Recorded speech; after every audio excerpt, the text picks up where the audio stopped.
కానీ నేను నా ప్రార్థన మీతోని ఎలక్షన్ నడిచిపోయింది, ఎలక్షన్ నడిచిపోయినాక కలిసిపోవాలి. మళ్ళీ నిన్నటిదాకా తనుకున్నా గుద్దుకున్నా తెల్లారి నుంచి, ఎందుకంటే వచ్చే యుద్ధానికి సిద్ధం కావాలి. జిల్లా పరిషత్కు మండల పరిషత్కు సిద్ధం కావాలి. ఇప్పటి నుంచే నేను జాన్సన్ గారిని కోరుతున్నా, మండలాల వారీగా సమావేశాలు పెట్టుకోండి. మండలాల వారీగా ఇప్పటి నుంచే అవసరమైతే సమన్వయ కమిటీలు వేసుకోండి. మంచి అభ్యర్థులను మీరే దేవులాడుకోండి. జనరల్గా ఉంటాయి, ఎట్లా పంచాయతీలు ఉంటాయి, అరే నాకు కావాలంటే నాకు కావాలని. కానీ మర్చిపోకండి, 2-2.5 ఏళ్ళలో మన గవర్నమెంట్ వస్తుంది. వచ్చినాక కొంతమంది నామినేటెడ్ పొజిషన్లు తీసుకోండి. మార్కెట్ కమిటీలు ఉంటాయి, డైరెక్టర్లు ఉంటాయి, ఇతరత్ర జిల్లా స్థాయి నామినేషన్ పదవులు ఉంటాయి. ఎవరన్నా కొంత సర్దుబాటు ధోరణి అవలంబిస్తే పార్టీకి లాభం అవుతుంది. అట్లా ఇప్పుడు కొత్త కమిటీలు కూడా వేసుకోబోతా ఉన్నాం. మనం ఇప్పుడు తొందరలోనే మనం ఈ స్థానిక సంస్థల ఎన్నికలు ఇల్లులంతా అయిపోయాక మెంబర్షిప్, కొత్త జిల్లా కమిటీలు, కొత్త మండల కమిటీలు, రాష్ట్ర కమిటీ మొత్తం వేసుకోబోతా ఉన్నాం. కాబట్టి కొంతమంది పార్టీ కమిటీల దిక్కురండి, పార్టీకి పనిచేయండి. కొంతమంది ప్రజాక్షేత్రంలో కొట్లాడండి. కొంతమంది నామినేటెడ్ పదవులు తీసుకుంటాం, మాకు టైం ఉందనుకుంటోళ్ళు నామినేటెడ్ పదవి తీసుకోండి. ఆ రకంగా అందరం కలిసికట్టుగా పార్టీని కాపాడుకుంటూ ముందుకు పోదాం.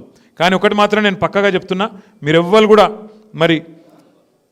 మీరెవ్వరు కూడా బాధపడవలసిన అవసరం లేదు. కొంత అవుతుంటాయి సంఘటనలు. ఇప్పుడు ఎల్లారెడ్డిలో ఒక సంఘటన జరిగింది, సూర్యాపేటలో ఒక సంఘటన జరిగింది, అట్లాగే ఖానాపూర్లో కూడా మొన్న ఒక సంఘటన జరిగింది. అక్కడ సోమారిపేట అనేది సోమారిపేట ఎర్రచింతల్ గ్రామ సర్పంచ్ బండారి పుష్ప గారి భర్త రవీందర్ గారు ఆయన ఆత్మహత్య చేసుకున్నాడు. అంటే ఇట్లాంటి నిజానికి మా అందరికీ చాలా బాధ కలిగించే పరిస్థితి. ఆత్మహత్య చేసుకొని చచ్చిపోతే నేను ఫోన్ చేసిన అదే రోజు జాన్సన్కు, రమ్మంటావా తమ్మి ఏంటంటే ఇక ఎలక్షన్ నడుస్తుందన్న, ఈ లొల్లిలో ఎవరి లొల్లిలో వాళ్ళు ఉన్నారు, ఇప్పుడు వద్దు కొన్ని రోజులైనాక పోదాం మనం అని చెప్పిండు. నా రిక్వెస్ట్ మీతో దయచేసి ఎవరు తొందరపాటు నిర్ణయాలు తీసుకొని ఈ ఆత్మహత్యలు కొట్లాటలు ఇవి మంచిది కాదు. ఎలక్షన్ తిరిగి కొట్లాడదాం. అవతలోడు మన మీద దాడి చేస్తే మన మీదకి వస్తే అందరం కలిసికట్టుగా ఎదుర్కొందాం, వాళ్ళ దౌర్జన్యాలను తిప్పికొడదాం. అంతేగాని ఈ రకంగా బేజారు కావద్దని నా రిక్వెస్ట్. ఇంకొక రిక్వెస్ట్ కూడా మీ అందరితో నా ప్రార్థన, అద్భుతంగా 2 ఏళ్ల నుంచి మంచి పోరాట పటిమ ప్రదర్శించి ఇవాళ నిజానికి చాలా గొప్ప ఫలితం మీరు సాధించినారు. ఖానాపూర్లోనే కాదు మొత్తం రాష్ట్ర వ్యాప్తంగా కూడా ఇలా ఎక్కడ చూసినా కాంగ్రెస్ పార్టీ బిత్తరపోయే ఫలితాలు వస్తున్నాయి.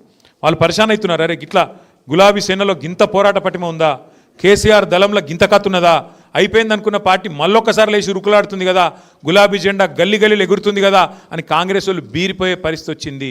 రేపు జెడ్పీటీసీ ఎంపీటీసీ ఎన్నికల్లో వాళ్ళ ఈపు విమానం మోగే విధంగా బ్రహ్మాండమైన తీర్పిచ్చే విధంగా ఐకమత్యంగా కొట్లాడదాం.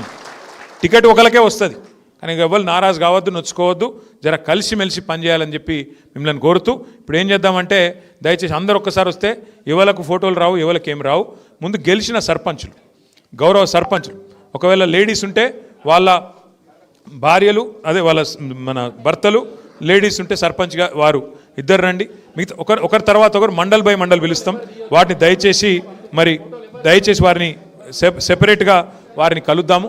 మీరు మిగతా వాళ్ళు దయచేసి ఆగాల. ఓన్లీ ఫస్ట్ సర్పంచ్ల తర్వాత వారికి సన్మానం చేసుకున్న తర్వాత మిగతా వాళ్ళందరం కూడా ఫోటోలు దిగుదాం. ఎవరు తొందరపడద్దని చెప్పి కోరుతూ జై తెలంగాణ.